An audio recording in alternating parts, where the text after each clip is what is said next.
Merci beaucoup, M. Gagnon. Puis je voudrais remercier la Société d'arthrite de me permettre de vous rencontrer ici ce soir en personne et pour ceux qui sont sur le web. Bienvenue aussi au centre de recherche du Centre hospitalier universitaire de Québec. Moi, ça fait 1 an que je suis revenu à Québec après une absence de près de 25 ans. Et une des choses qui m'a attiré ici, c'est la volonté des instituts ici de créer une clinique spécialisée en lupus et aussi la chaire de recherche du Canada qui va me permettre de faire de la recherche appliquée pour les personnes qui ont des maladies auto-immunes. Alors ce soir, je voulais parler avec vous de vivre avec le lupus en 2012, un petit peu les réalités de cette situation-là. La façon que le forum va fonctionner, il va d'abord avoir une présentation magistrale puis une période de questions. Donc, on va retenir nos questions peut-être pour après.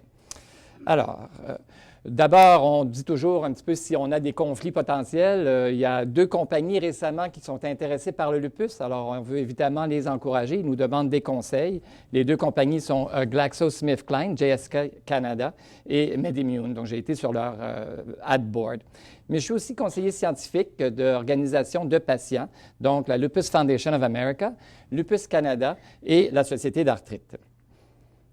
Donc, les objectifs pour ce soir, j'ai 2 grands plans. Premier, le lupus en 2012. Peut-être revoir un petit peu les progrès, parce qu'il y a eu quand même beaucoup de progrès. C'est très encourageant, les nouvelles ce soir, depuis 60 ans. Parler aussi un petit peu de la description de la personne avec le lupus aujourd'hui et les défis que nous pose cette maladie-là aujourd'hui en 2012.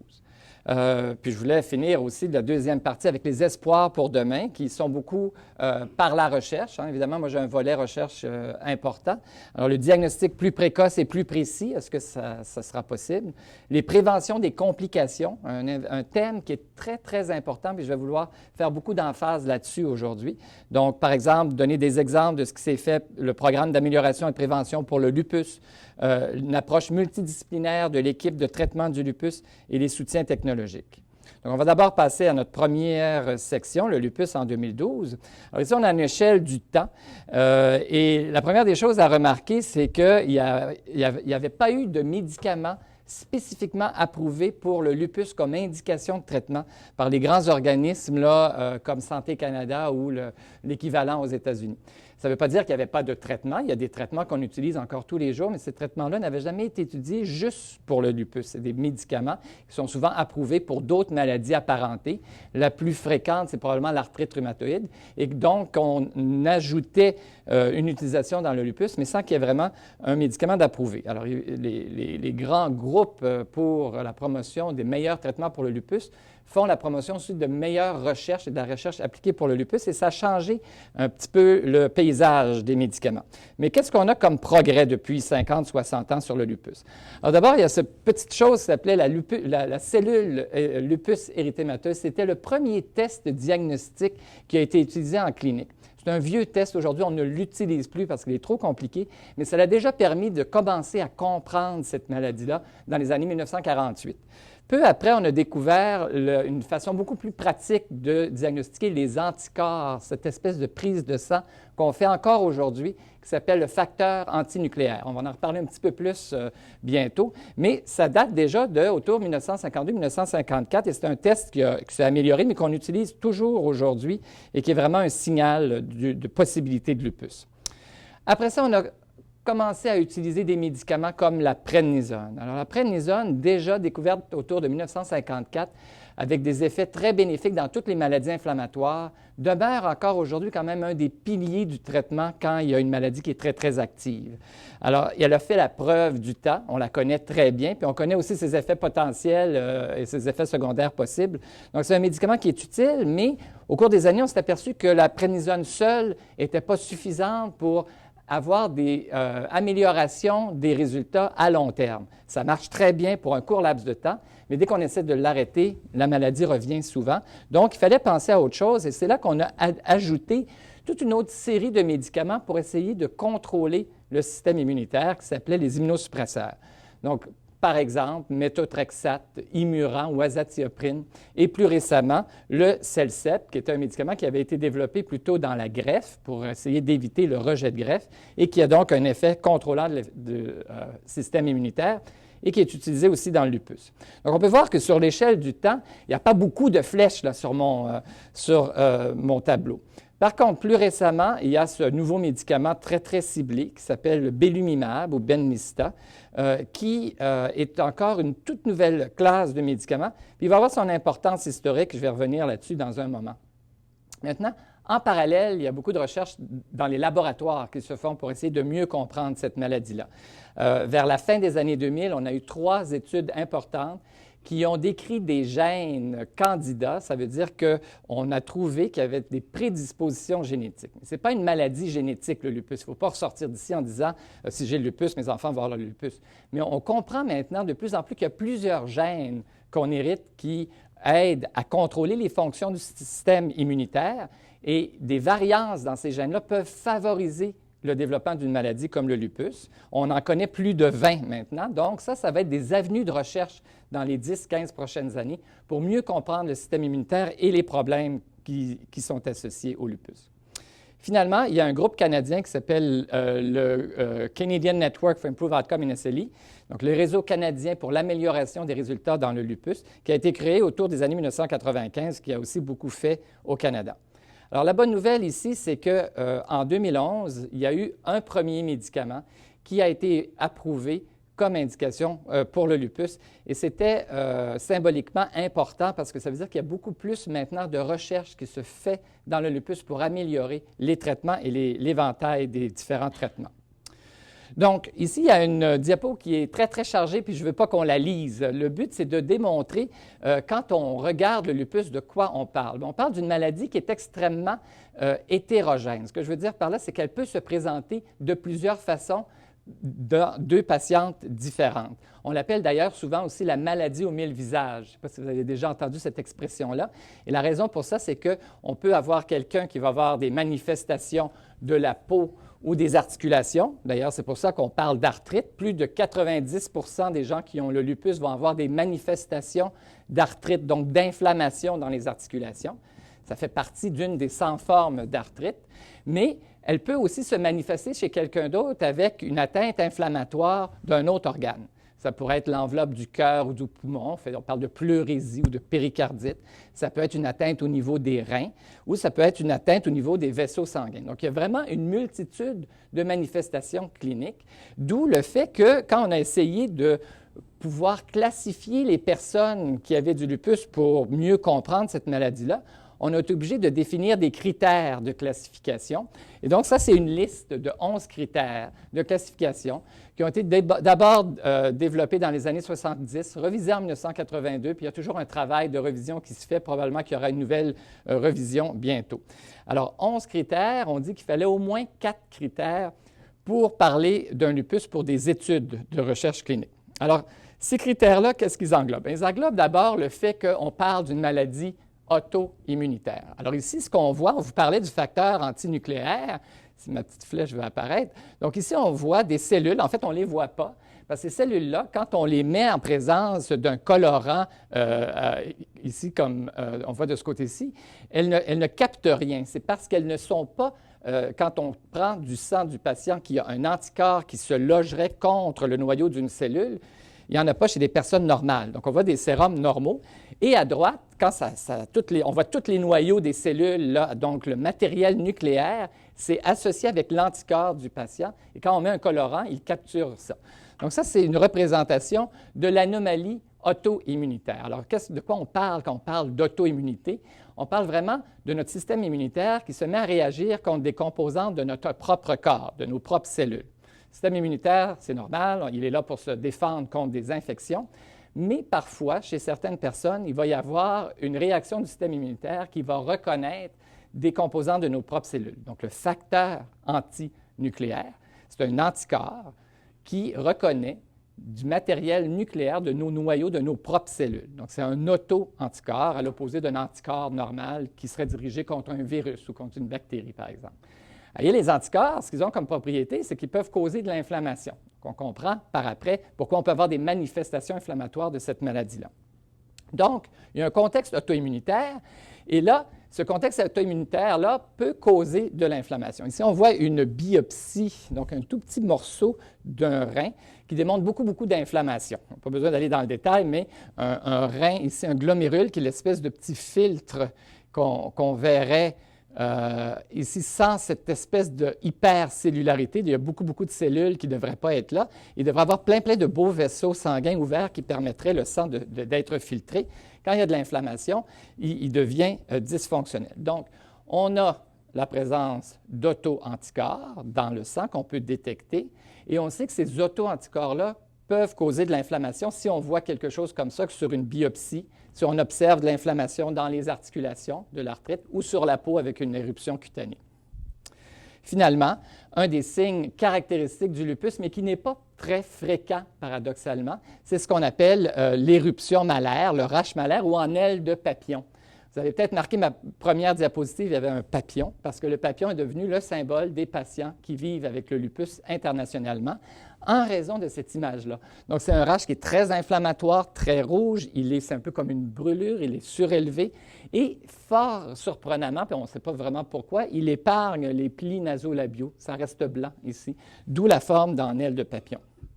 Donc, on a une anomalie auto-immunitaire, on a de l'inflammation qu'on peut soit voir par une biopsie ou par une prise de sang, et on a des manifestations cliniques, ici entre autres un rash malaire. Alors, le problème au Canada, quel est-il? Bon, on estime à environ 17 000 personnes le nombre de patients au Canada. Ce qui est très particulier encore là de cette maladie auto-immunitaire, c'est qu'elle va affecter une majorité de femmes, et le plus souvent, ça va commencer à un jeune âge. Souvent, on dit entre l'âge de 20 et 40 ans. Évidemment, il peut y avoir des enfants qui développent le lupus, il peut y avoir des personnes âgées qui développent le lupus. On parle de la majorité de la population, ce qui en fait une prévalence de 1 personne sur 2000. Donc, ce n'est pas une maladie très fréquente, mais ce n'est pas du tout considéré comme une maladie très rare non plus. On parlait de qu'est-ce qui cause le lupus. C'est sûr qu'on voudrait savoir tout. On n'a pas toutes les réponses aujourd'hui, mais si on regarde notre flèche ici à droite, on voit qu'on a déjà mentionné qu'il y avait des études maintenant qui avaient bien démontré qu'il y avait des gènes qui prédisposaient. Là, il faut savoir que dans la compréhension de la génétique de ces maladies-là, on ne comprend pas tout. Il y a des gens qui vont avoir les mêmes gènes qui ne développeront pas la maladie. Donc, on se dit, il y a une autre chose que des gènes prédisposants. Il faut qu'il y ait des facteurs environnementaux. Et encore là, on ne connaît pas lesquels. Une chose encore très spécifique du lupus, c'est qu'une proportion des patients vont être très sensibles à la lumière du soleil. En fait, vont avoir une réaction cutanée lorsque leur peau est exposée au soleil. Et ces rayons ultraviolets pourraient être considérés comme un facteur environnemental. D'autres facteurs environnementaux peuvent être des virus, donc d'autres sortes d'infections, ou quelque chose qu'on respire. On ne sait pas vraiment. Mais qu'est-ce qui arrive? La première des anomalies qu'on peut détecter, c'est ce qu'on appelle cette perte de tolérance aux antigènes nucléaires. Donc, on sait que le système immunitaire, normalement, devrait reconnaître nos propres cellules puis pas réagir contre nos propres cellules. La première anomalie qu'on peut détecter, c'est qu'il y a une perte de reconnaissance que ces cellules-là sont à être protégées. Et en réaction à ça, on peut pouvoir détecter des auto-anticorps comme le facteur antinucléaire. En fait, dans le lupus, il y a plusieurs sortes d'auto-anticorps, mais le facteur antinucléaire est quasiment toujours présent. Et ces auto-anticorps-là, ça a été documenté que parfois, on peut les détecter. Dans certaines études, ils avaient du sang conservé chez des gens qui savaient que plus tard, ils ont développé le lupus, puis 8 à 10 ans précédant la maladie, ils avaient déjà la présence de ces auto-anticorps-là. Donc là, il y a des avenues pour la recherche pour essayer aussi de voir comment on pourrait cibler des gens peut-être à risque, puis de les identifier avant leur maladie. Parce que ce qui arrive dans une proportion des gens qui ont des auto-anticorps, c'est que là, ils développent l'inflammation et une partie des signes cliniques dont on a parlé. Et évidemment, si on laisse ça non traité, le problème de l'inflammation, c'est qu'il va guérir en cicatrisant. Alors, il peut laisser une marque sur la peau. Ce n'est pas esthétique, c'est désagréable, on ne veut pas. Mais s'il laisse une marque sur un organe comme les reins, par exemple, ça peut causer un problème de fonction rénale. Donc, on ne peut pas tolérer une inflammation qui n'est pas traitée. Il faut absolument traiter. Par contre, on sait que maintenant, si on pouvait diagnostiquer ces gens-là plus tôt, notre défi à nous, c'est de vous traiter les personnes qui ont le lupus le plus tôt possible, donc ramener ça dans l'histoire un peu naturelle de cette maladie-là. Quel impact ça a au niveau de notre société? On dit qu'une personne avec le lupus, par année moyenne, va coûter 14 000 $ par année. Évidemment, toutes ces études-là sont imparfaites. On n'avait dans cette étude-là que des patients qui n'avaient pas été hospitalisés pendant leur année. Donc, c'est des gens qui sont traités et qui sont suivis dans une clinique externe. Et ces coûts-là incluent les coûts indirects. Donc, les coûts directs, c'est ce qui coûte en médicaments, en visite pour des tests de laboratoire au système de santé. Les coûts indirects, c'est la perte de travail ou un conjoint qui est obligé de prendre du temps pour venir avec la personne à l'hôpital ou des choses comme ça. Mais ça se traduit au Canada par plus de 230 millions de dollars par année. On sait, comme on l'a dit tout à l'heure avec M. Gagnon, dans toutes les formes de retraite, on n'a pas de guérison. On a des très bons traitements, on peut contrôler la maladie, on peut bien vivre avec le lupus, mais on n'a pas de guérison. Et là, on a une petite zone grise. On parle de possibilité d'augmentation de la mortalité, 10 à 15 %. Ça, c'est des chiffres relatifs. On pourra beaucoup en parler à période de questions. Des chiffres relatifs, c'est trompeur. Quand ça se traduit en chiffres absolus, le risque n'est pas tellement plus élevé. On pourra parler de ça plus tard. Alors, si on revise tout ce que je viens de vous dire, c'est beaucoup de bagages, là. C'est une maladie auto-immune. Ça cause de l'inflammation. Et c'est de l'inflammation systémique. Vous allez peut-être entendre parler de gens qui disent « Moi, j'ai le lupus, mais c'est juste sur la peau ». Alors, à l'opposé d'une inflammation systémique qui peut causer des dommages dans tous les organes, il y a une forme de lupus qui est juste limitée à la peau. Okay? Ça peut toucher n'importe lequel organe du corps et il y a des modes de présentation qui sont variés et multiples, donc la maladie aux 1000 visages. C'est une maladie qui est chronique et à évolution variable. Il y a des gens qui vont avoir une grosse exacerbation, puis après ça, très peu de manifestations toute leur vie, ou il y en a d'autres qui vont avoir plusieurs petites manifestations. Ça change. Et on ne connaît toujours pas la cause. Donc, qui est affecté? On a parlé que c'est des femmes jeunes, souvent âgées entre 15 et 45 ans. C'est beaucoup plus rare chez les hommes ou chez les enfants et chez les personnes âgées. Et on disait une personne sur 2000. Le traitement, ici, je vais faire juste rapidement un survol, puis on va reprendre chacune des items plus tard, un petit peu un par un. Donc, je commence toujours par les habitudes de vie saines, parce que souvent, dans un système hospitalier très occupé, on oublie de parler de ça, puis c'est extrêmement important. Hein, ça inclut alimentation, exercice, méditation s'il faut, tout ce qui va faire qu'on va bien vivre les défis qu'on a des fois avec notre maladie. Photoprotection, donc vraiment se protéger du soleil. On a mentionné tout à l'heure que la peau était particulièrement sensible dans un grand pourcentage de personnes avec le lupus. Donc, on ne prend jamais de chance, on recommande à tout le monde photoprotection. Et après ça, il y a toute une liste, là, les anti-inflammatoires, les antimalariques. Je vais les reprendre tout à l'heure, donc je fais juste la liste présentement.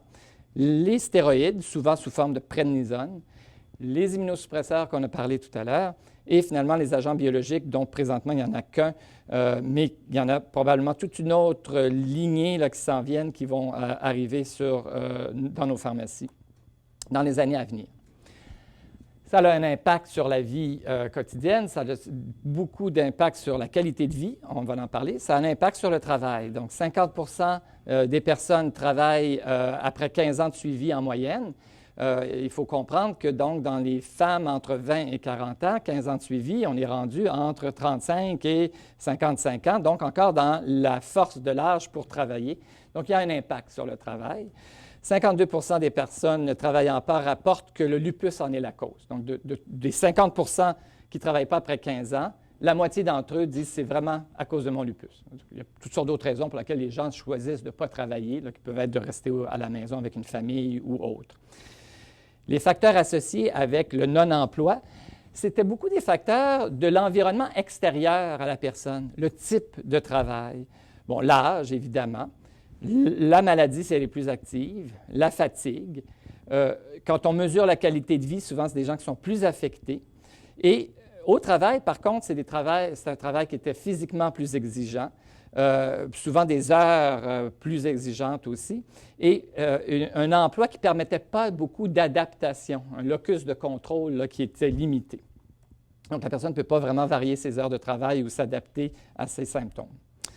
Donc, en termes de survie, on en a parlé un petit peu. Les courbes sont très belles. Si vous voyez ici, par rapport à 1954, on parlait d'une survie à 5 ans de 50 %.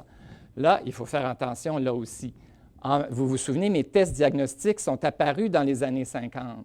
Donc, les seules personnes qui étaient diagnostiquées avec le lupus dans les années 50 étaient les personnes qui avaient une maladie extrêmement sévère. Et tous les autres cas de lupus, soit demeuraient non diagnostiqués, on leur disait, vous faites de l'arthrite, mais on ne sait pas trop quoi, donc ils ne rentraient pas dans ces études-là. Après ça, on a eu une augmentation rapide de la survie. Donc, d'un côté, on avait des meilleurs tests diagnostiques Et en même temps, on a introduit la prénisone par après une meilleure utilisation des médicaments immunosuppresseurs, ce qui fait que dans les années 2000, les grandes cohortes, on a de la survie à 5 ans qui dépasse 97 à 98 % Maintenant, je mets juste un petit point d'interrogation, c'est que c'est sûr que tout ce qu'on fait en recherche est un petit peu limité par ce à quoi on a accès pour faire nos études. Ces données-là viennent de grandes cohortes qui sont extrêmement importantes parce qu'on apprend beaucoup de choses sur des maladies en suivant des gens dans le temps. Mais il y a deux choses. C'est que dans les grandes cohortes, si les gens se présentent avec une maladie très, très, très sévère au tout début et s'ils ne survivaient pas à leur présentation, ils n'entreront pas dans la cohorte. Donc, ça n'apparaîtra pas sur cette survie-là. Et 10 à 15 ans plus tard, il pourrait y avoir une légère augmentation de risque de maladie cardiovasculaire, en fait, une augmentation de risque de maladie cardiovasculaire, et ça non plus, ce ne sera pas vu sur une survie à 5 ans. Donc, il faut faire attention. On a fait beaucoup de gains, mais il faut continuer à travailler fort. Donc, quelle est cette mortalité-là? Quand Sacha Bernatsky de l'Université McGill a fait une étude en comparant les personnes qui n'avaient pas le lupus avec des personnes du même âge et du même sexe qui avaient le lupus, il y avait une mortalité relative plus élevée. Donc, il y avait un risque 2 fois plus grand. C'est une mortalité relative. Ça, les statistiques, c'est toujours très, très difficile parce que quand on parle d'une mortalité relative de 2 fois plus grande, c'est très grand. On n'aime pas un risque 2 fois plus élevé. Par contre, quand on parle du risque absolu, pas relatif, mais absolu, le risque absolu d'avoir un décès quand on a entre 20 et 40 ans chez une femme, il est presque zéro. Il est très, très, très bas. Imaginons, je mets un chiffre comme ça, 1 personne sur 10 000. Si on double ce risque-là, il y a 2 personnes sur 10 000 avec le lupus qui vont avoir une mortalité prématurée, donc 1 personne de plus sur 10 000. Alors, il faut prendre les choses telles qu'elles sont. Il y a quand même une mortalité qui est augmentée au niveau des populations. C'est extrêmement important de documenter ça. Mais dans la vie de tous les jours d'une personne avec le lupus, ce risque absolu-là, il n'est pas très grand. OK? Donc, par contre, quand on regardait avec Dr. Bernatsky, quand elle a regardé à quoi était dû cet excès-là, c'est si on avait une atteinte rénale, une infection, cancer hématologique ou maladie cardiovasculaire. Et après ça, quand elle a regardé les groupes les plus à risque, bien, c'était chez les femmes, mais c'est une maladie qui 90 % sont chez les femmes, mais c'était chez les patientes plus jeunes avec une très courte durée de la maladie. Donc, vraiment au moment de la présentation, et c'est là que c'est important, la prise en charge rapide au début, après le diagnostic. Alors, si on parle de mesures cliniques dans la maladie, donc c'est une maladie complexe. Vous avez déjà expérimenté ça, mais vous voyez aussi, d'après la présentation que je suis en train de faire, que ça peut toucher différents organes, ça peut se présenter d'une personne à l'autre de façon très différente. Donc, il y a eu un effort pour essayer de simplifier comment on décrivait les gens qui avaient le lupus en 3 grands domaines. On parle d'activité, de dommages et d'état de santé. Alors, c'est quoi ces grands domaines-là? L'activité, on a dit, lupus, maladie hétérogène, varie d'un individu à l'autre dans le temps, varie entre les individus et se présente avec des degrés divers de sévérité. Donc, ça peut aussi se passer avec des exacerbations et des périodes de calme complet qu'on appelle rémission. Donc, la communauté a développé un instrument qui va colliger toutes les manifestations cliniques. Donc, c'est le médecin qui va remplir cet instrument-là, mais si on a une arthrite active, bien, ça peut être 2 points. Si on a une atteinte au niveau des reins avec un petit peu d'inflammation qu'on peut voir dans les urines, ça peut être 4 points. Et on arrive à une échelle et on peut mesurer le niveau d'activité de la maladie d'une personne et la comparer à quelqu'un d'autre avec un lupus. Le deuxième grand domaine, c'est le dommage. Si vous vous souvenez sur ma flèche du début, dans le temps, ce qu'on veut prévenir, c'est le dommage. L'activité, on peut la contrôler, elle peut revenir complètement à zéro, et c'est ce qu'on veut. Mais le dommage, c'est un petit peu ce qui arrive si l'activité de la maladie n'est pas contrôlée, et aussi s'il y a des complications au traitement dans le temps. Donc, on veut diminuer l'activité de la maladie dans le temps le plus possible et faire qu'elle ne revienne pas, tout en minimisant l'exposition à des médicaments qui peuvent causer des effets secondaires.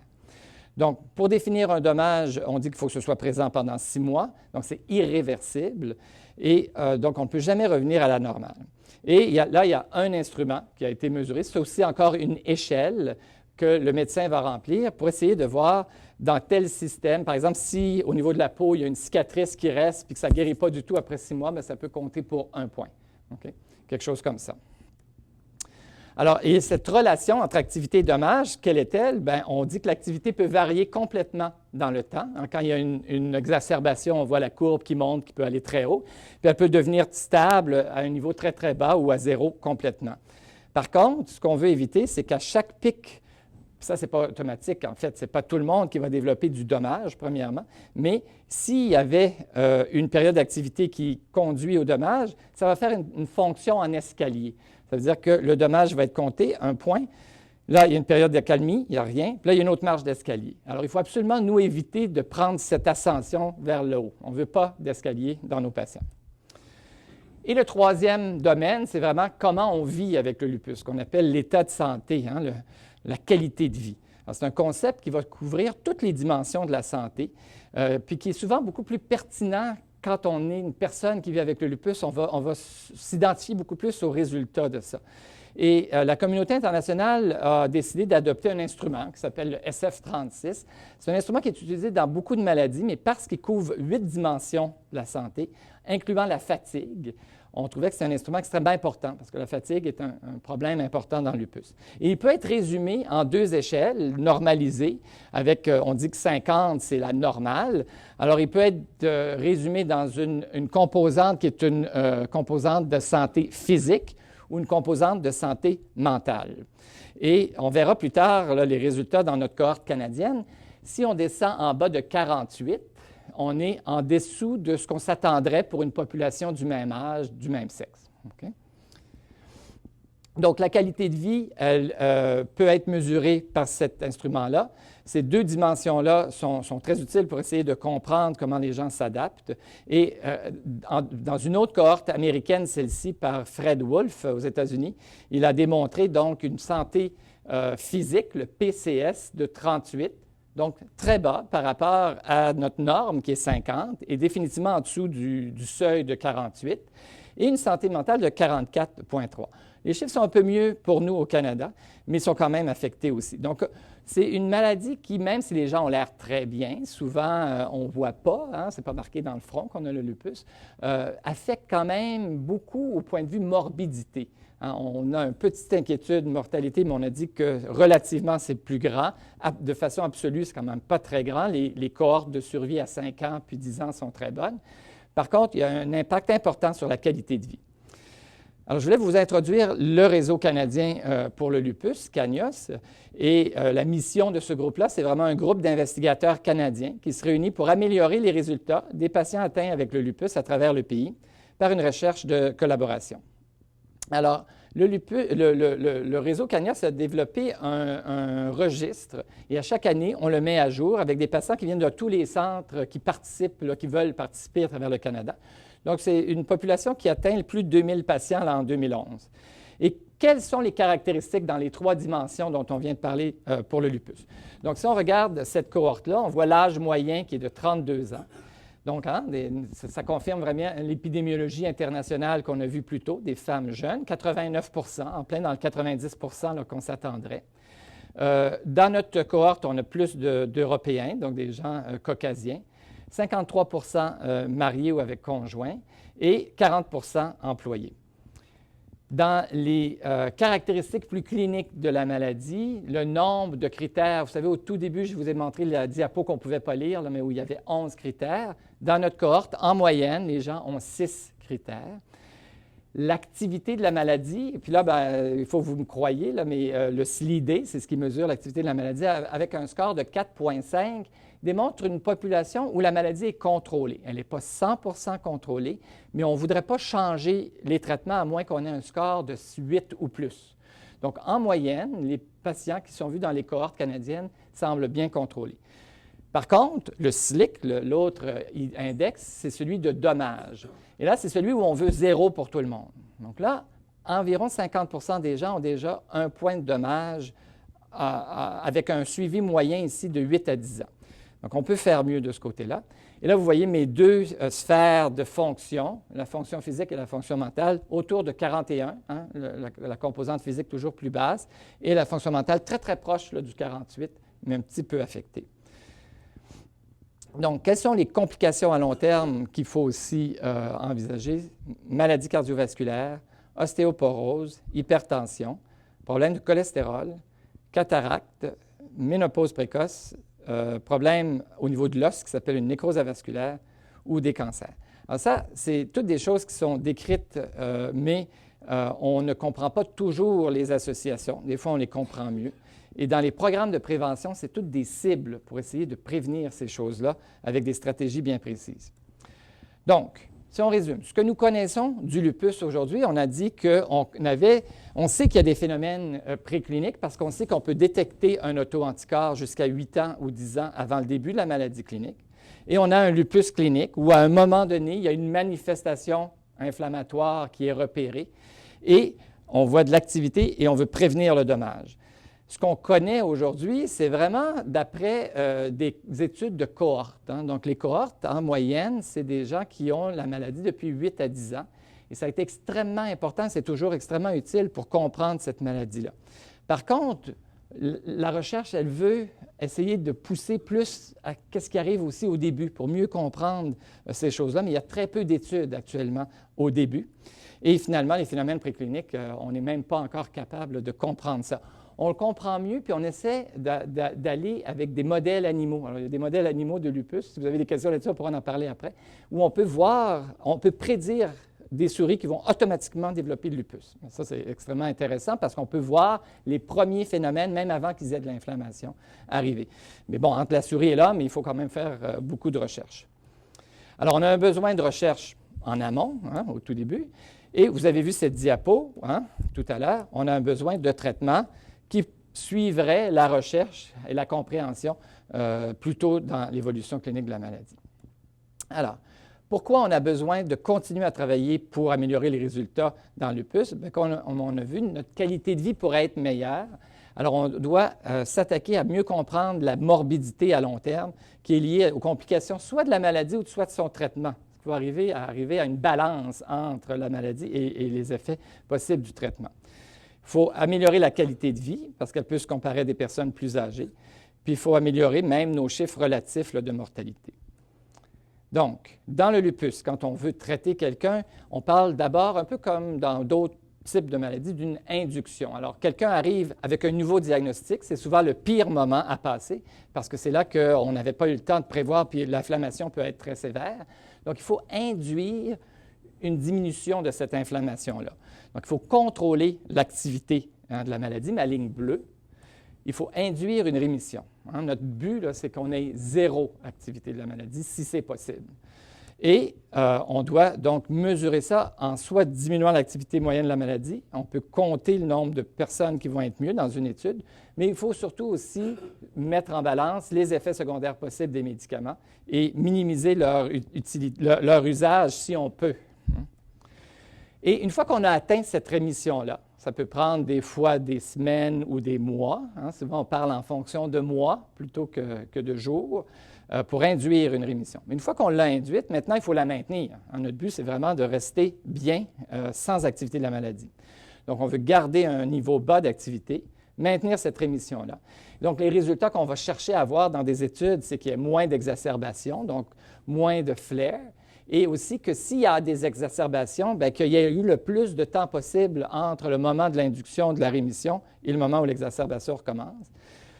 Tout comme vous, on veut minimiser l'usage des stéroïdes, c'est notre but commun, et donc on essaie quand même de voir comment on peut faire pour essayer d'arrêter les stéroïdes, la prénisone, ou de minimiser leur dose. Parfois, on n'arrive pas à l'arrêter.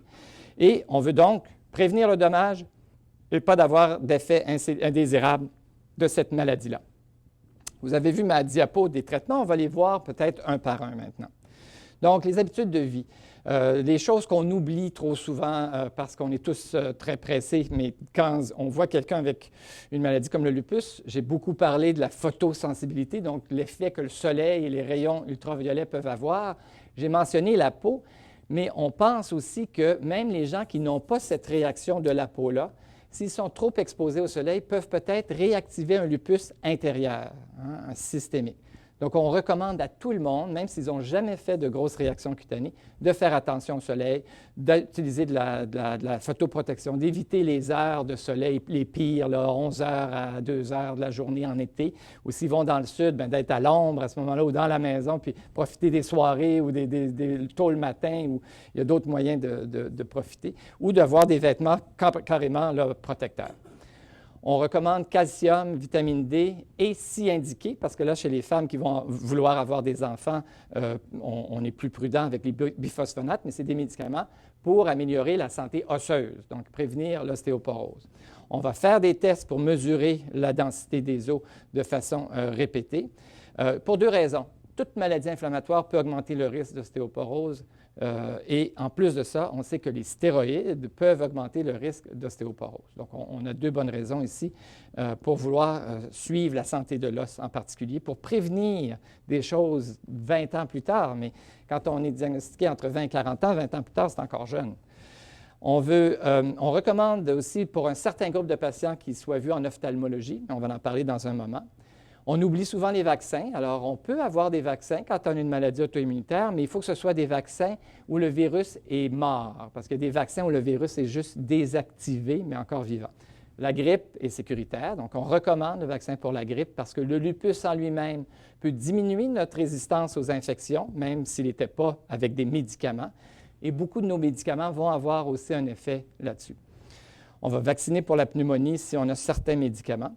Et je mentionne les soins de prévention primaire. Moi, j'insiste pour que les gens aient un médecin de famille parce que c'est très important de continuer à avoir les autres évaluations annuelles, par exemple les pap smear en particulier chez les femmes jeunes. C'est important. On a parlé d'anti-inflammatoires. Donc, les anti-inflammatoires sont les médicaments qui étaient au début l'aspirine, maintenant beaucoup plus Motrin, Advil, Naprosyn. Bon, il y a toute une variation là-dessus. On les utilise plutôt dans les cas où l'inflammation va être symptomatique, les cas d'arthrite douloureuse, parfois des cas où il y a de l'inflammation de la plèvre, de l'enveloppe du cœur ou du poumon, la plèvre ou de la péricarde. C'est des médicaments qui ont un effet transitoire. C'est vraiment pour soulager l'inflammation et la douleur, mais ils n'ont pas d'effet au niveau de qu'est-ce qui a causé la maladie. Les effets secondaires sont connus, ça peut causer des brûlements d'estomac. Alors, des fois, on va les pairer avec un médicament pour protéger l'estomac. Il peut y avoir la détérioration de la fonction rénale. Alors, évidemment, si on a quelqu'un qui a une atteinte rénale, on va être beaucoup plus prudent avec ces médicaments-là. Ils peuvent causer aussi d'autres petits effets secondaires. On les utilise, mais ce n'est pas aussi important parce que souvent, on va avoir d'autres médicaments qui vont bien contrôler l'inflammation. On arrive souvent à arrêter les anti-inflammatoires en cours de traitement. Les antimalariques. Alors là, c'est un nom intéressant. On dit, qu'est-ce que ça vient faire là-dedans, la malaria avec le lupus? En fait, c'est un médicament qui avait initialement été développé pour traiter le parasite de la malaria. Et celui qu'on utilise le plus dans le lupus, en fait, n'a jamais été bon pour traiter la malaria. Il s'appelle l'hydroxychloroquine ou le Plaquenil. C'est un médicament qui fait quand même partie de cette famille-là. Donc, au niveau des pharmacies, on le classe dans les antimalariques. C'est un médicament qui est très vieux. On l'utilise depuis 50 ans. Donc, c'est un des premiers médicaments à être apparu. On l'utilise aussi en arthrite rhumatoïde. Et traditionnellement, dans le lupus, on l'utilisait pour prévenir les atteintes cutanées, l'arthrite ou justement les inflammations des plèvres et du poumon. Et à cause de cette habitude-là, on ne le prescrivait pas dans des manifestations rénales, par exemple, ou s'il y avait une vasculite, une inflammation des vaisseaux, dans les maladies plus sévères. C'était considéré comme un traitement pour un lupus moins sévère. Par contre, avec des études beaucoup plus récentes, on s'est aperçu que ce médicament-là pouvait carrément maintenir la période de rémission. Vous savez, on a vu, et on veut induire une induction, une rémission. Une fois qu'on est en rémission, on a fait des études où on ne savait pas si on pouvait arrêter le Plaquenil ou pas. Alors, on a fait une étude où on a informé tout le monde qui voulait participer. 50 des gens ont continué leur Plaquenil 2 ans, alors qu'ils n'avaient aucune activité de leur maladie. 50 des gens ont reçu une pilule semblable au Plaquenil, mais c'était un placebo. Ils savaient qu'ils étaient dans une étude, mais ils ne savaient pas qu'est-ce qu'ils recevaient. Et au bout de 2 ans, c'est aperçu que ceux qui avaient eu le placebo, pas tout le monde, mais ceux qui avaient eu le placebo avaient beaucoup plus de risques d'avoir eu une exacerbation, une réactivation de leur lupus. Donc, c'est bien démontré maintenant que les antimalariques, en particulier le Plaquenil, est un médicament qui peut stabiliser le système immunitaire et faire que la maladie ne se réactive pas. Il y a plusieurs autres effets bénéfiques qui sont en train de sortir. On s'aperçoit qu'ils diminuent le risque de maladies cardiovasculaires à long terme. Ils diminuent l'accumulation de dommages à long terme. Il y a même un effet, on pense, sur la mortalité à long terme. Donc, c'est un médicament qu'on utilise maintenant d'emblée dans le lupus, à moins d'avoir un effet secondaire ou une contre-indication. Il est généralement bien toléré. Il peut causer parfois des éruptions cutanées. Donc, il y a des choses qui peuvent survenir. Et rarement, et c'est là qu'on dit que parfois on recommande d'avoir un examen annuel des yeux, rarement il peut se déposer comme une espèce de pigment, de colorant dans l'œil. Et c'est quelque chose qui évolue très, très lentement. Ce n'est pas comme du jour au lendemain, on aurait un gros problème avec notre vision. Mais si on laisse évoluer ça très, très lentement et que ce n'était pas diagnostiqué, ça pourrait causer des problèmes de vision. Donc, il y a deux choses qu'on fait pour ça. On sait maintenant qu'on ne dépasse pas un certain seuil de la dose pour le plaquenil de 6,5 mg par jour par rapport au poids. Et on recommande aux gens de voir un ophtalmologiste pour avoir un examen de base. Et selon l'examen initial, ils sont vus de façon régulière. Et si ça devait survenir, cette anomalie-là, on peut la détecter avec un examen annuel des yeux avant que la personne soit symptomatique. Et là, évidemment, on arrête le médicament, si c'était pour être le cas.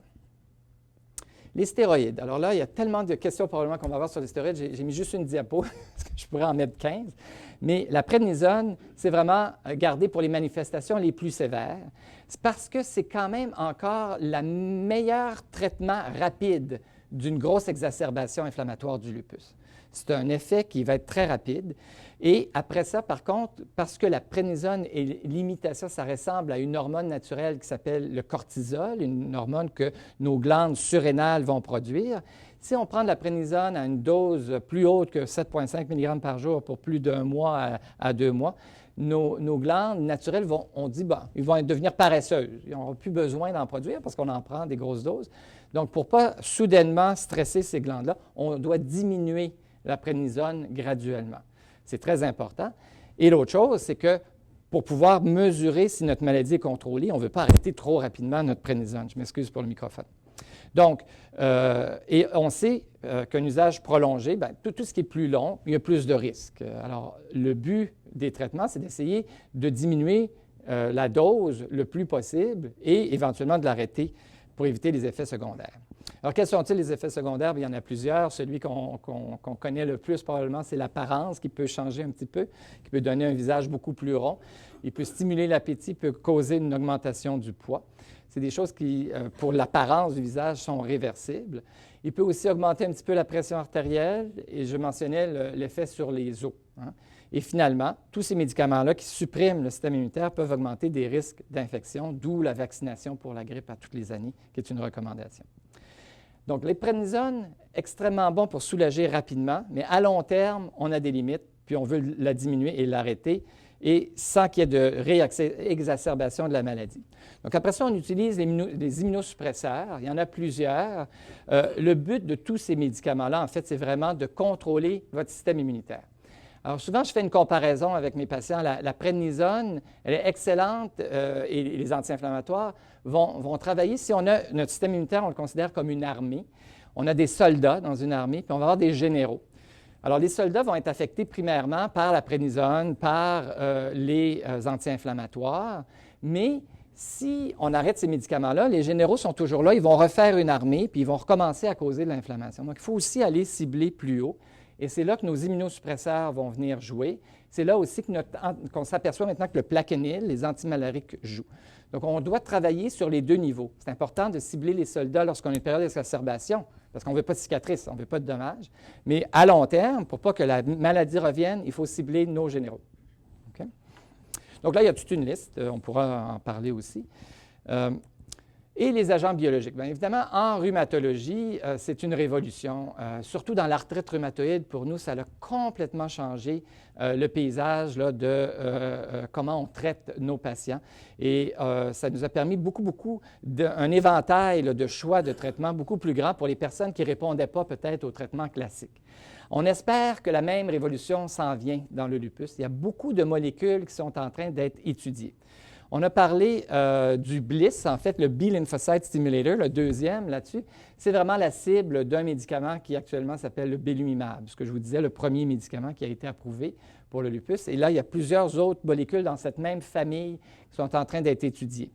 Il y a d'autres cibles. Alors évidemment, les cibles sont dans le système immunitaire. Alors il y a les lymphocytes B qui vont être une cible, les lymphocytes T ou ce qu'on appelle des cytokines, qui sont des molécules qui sont sécrétées par des cellules spécialisées du système immunitaire pour envoyer un message. Alors l'interféron de type 1 alpha, c'est une cytokine. Elle est importante dans le lupus, elle est souvent beaucoup plus élevée que chez les personnes qui n'ont pas le lupus. Donc c'est une cible logique. Et tous ces 4 classes là, de cibles, il y a des médicaments actuellement qui sont en phase avancée d'études. Alors, on espère des résultats pour nous aider. Évidemment, c'est des traitements qui sont beaucoup plus dispendieux. Là, on parle d'un ordre de grandeur de au moins 1 000 à 10 000. On parle d'un traitement de belimumab, c'est au moins 15 000 par année. Donc, il faut avoir une assurance ou le gouvernement qui va nous approuver pour ça. On n'a pas beaucoup d'expérience à long terme. Donc, on va quand même utiliser nos médicaments qu'on connaît bien avant de proposer un agent biologique. Et, comme je disais, il y a beaucoup d'études en cours pour d'autres agents biologiques. Je vais passer les rituximab parce qu'en fait, il n'est pas encore... je vais vous en parler parce qu'il est là. Si je peux remonter, je ne peux pas. Alors, je vais aller direct au belimumab. C'est un anticorps, donc ça veut dire qu'on utilise le génie génétique là, pour produire des anticorps qui vont cibler ce qu'on appelle cette molécule-là de Bliss, qui est vraiment un modulateur du système immunitaire. Et en contrôlant son effet, on permet de rebalancer le système immunitaire, donc avoir moins de production d'auto-anticorps. Et il y a 2 essais internationaux qui ont été faits qui étaient tous les 2 positifs. Donc, on va faire une toute petite pause. On a terminé la première section. Je veux parler maintenant des espoirs pour demain. Alors, quand on parle des grands dangers au moment du diagnostic et après, c'est plus clinique un petit peu, des petits conseils après 20 ans là, de pratique. Il faut faire attention de jamais diagnostiquer quelqu'un avec un lupus quand il ne l'a pas. Ça, c'est ma première chose, parce que faire un mauvais diagnostic peut avoir des implications. Souvent, dans un système de santé, si on est étiqueté avec quelque chose, même à tort, ça va nous coller après. Et c'est souvent très difficile après ça de faire le changement. Donc, je mentionne toujours qu'il faut quand même prendre le temps de bien évaluer un diagnostic au début. D'ailleurs, c'est pour ça que souvent, le diagnostic est long à faire dans le lupus. Il y a des gens qui vont attendre des fois 1 an ou 2 ans, puis c'est très frustrant. Mais en même temps, c'est parce qu'il ne faut pas non plus...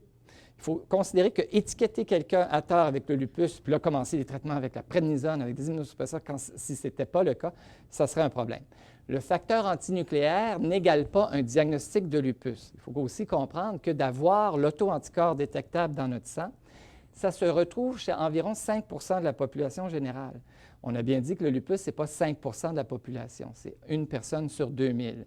Donc, il y a quand même beaucoup plus de personnes qui ont un test positif et qui n'auront pas la maladie qui marche dans la rue aujourd'hui.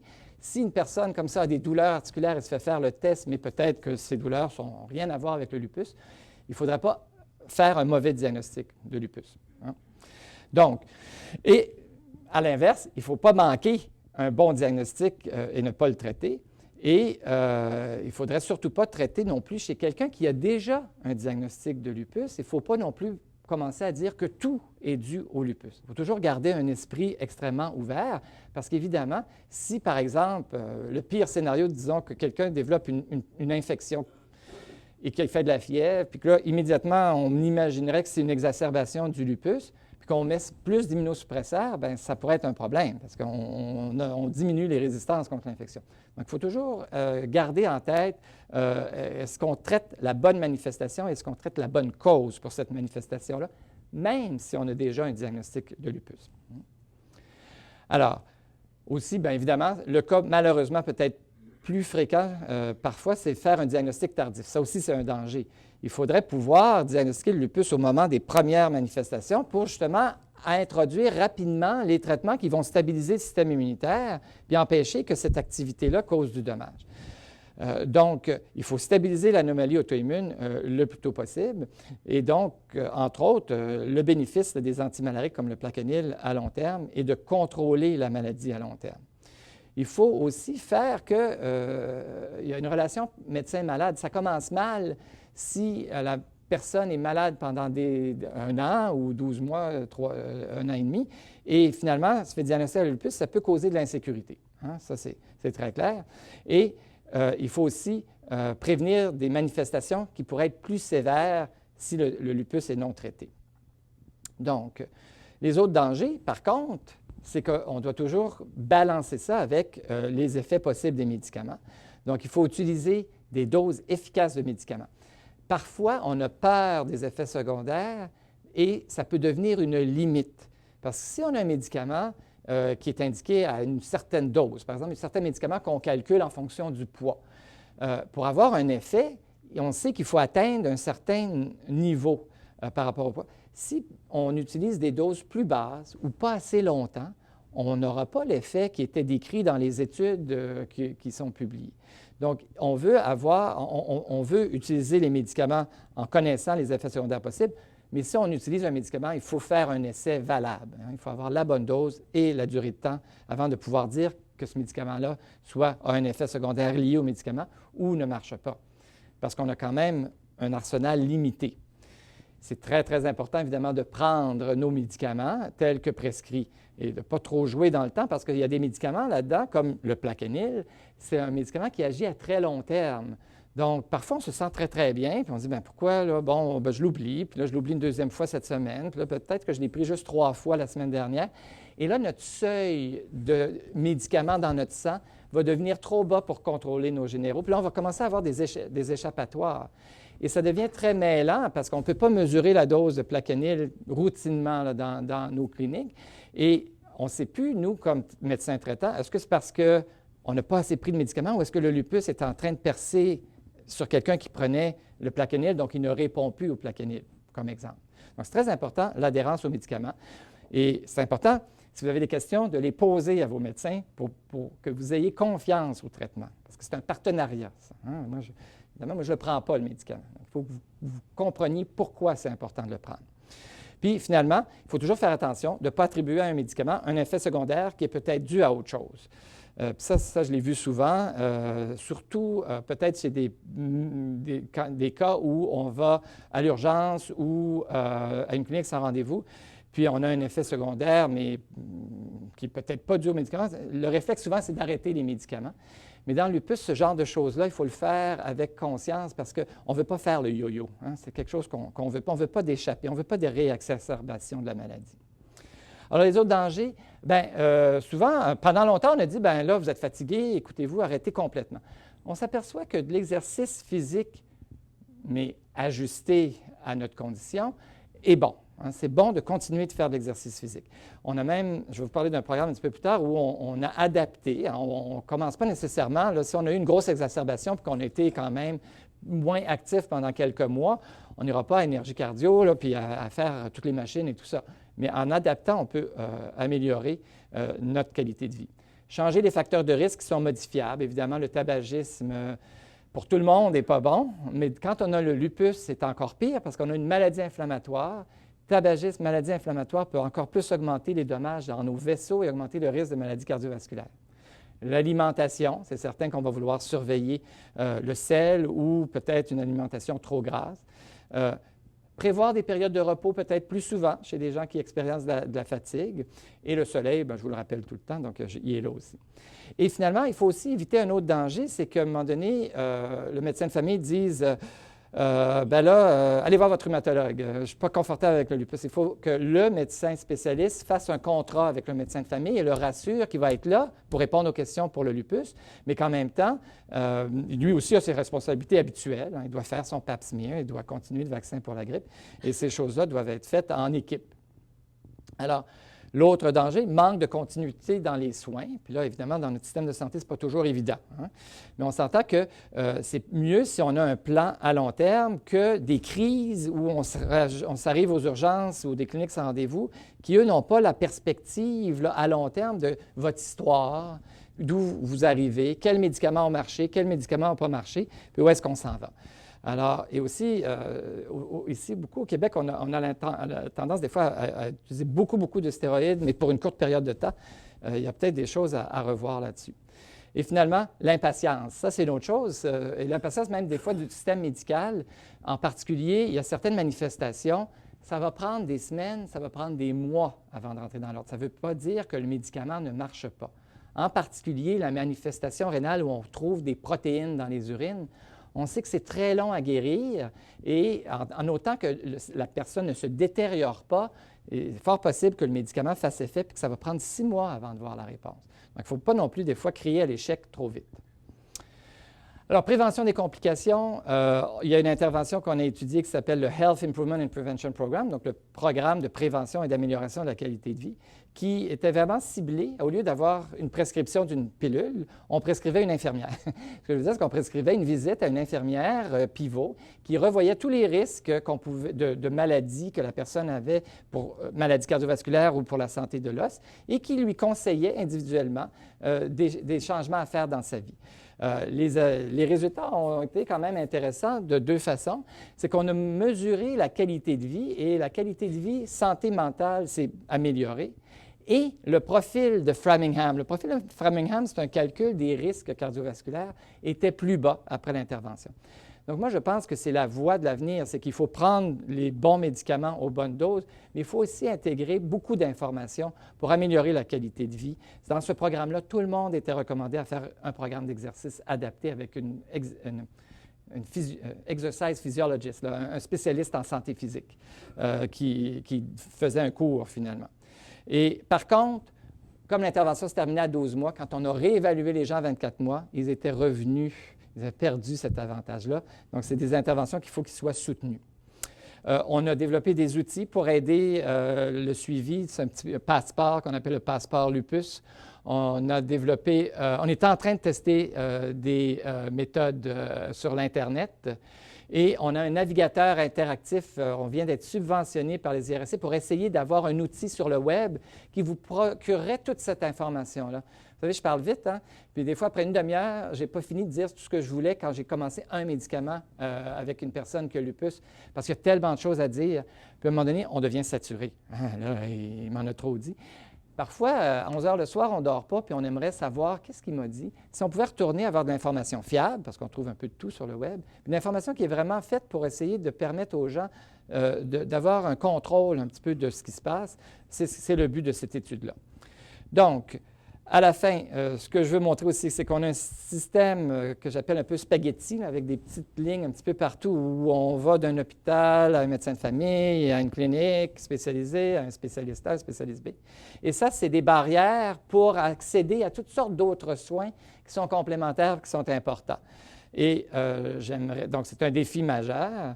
On a des adaptations des soins de santé complexes et qui sont nécessaires. Puis on a besoin de plusieurs niveaux d'expertise. Puis j'aimerais organiser ça un petit peu mieux, où on pourrait peut-être trouver des endroits où toute cette information-là serait disponible, où il y aurait des services pour les gens, et un suivi après ça quand on retourne chez eux avec le web, avec un navigateur interactif. Donc ça, c'est mon rêve, hein? On n'est pas là demain matin, mais on a des subventions pour commencer le travail. Alors à la fin, moi, je vais passer parce que c'est chez nous. Moi, je vais faire une comparaison qui m'a été beaucoup utile dans ma vie pour expliquer des choses. C'est la comparaison avec Windows. Tout le monde utilise, la plupart des gens ont vu un ordinateur et comprennent le principe Windows. Alors, quand on a un diagnostic de lupus, le papillon, là, il est toujours là. Il prend tout l'écran d'ordinateur. Les buts du traitement qu'on a, nous, c'est d'essayer de faire en sorte que, on peut peut-être rapetisser cette fenêtre-là, parce qu'on sait que c'est une maladie chronique. On sait que le diagnostic, il va rester avec nous. Mais bon, il commence à avoir peut-être des intérêts ailleurs qui apparaissent un petit peu autour. On remarque l'heure et la date et tout ça. Et là, hop, c'est mon garçon en passant qui embrasse la vie. Là, la fenêtre elle peut devenir peut-être encore plus petite. En fait, une minorité de l'espace que vous vivez dans votre vie. Et moi, mon but, ce serait qu'éventuellement, la fenêtre est cachée ici. Hein, qu'on puisse avoir une sensation qu'on peut bien vivre avec le lupus. Il ne faut pas l'enlever complètement. On a des médicaments à prendre le plus souvent possible. Des fois, des fois c'est possible d'arrêter, mais c'est plus rare. Il est là, mais on vit quand même bien avec. Alors, je vous remercie. C'est les organismes qui ont subventionné ma recherche jusqu'à aujourd'hui. Et je pense qu'on va passer aux questions. Merci beaucoup.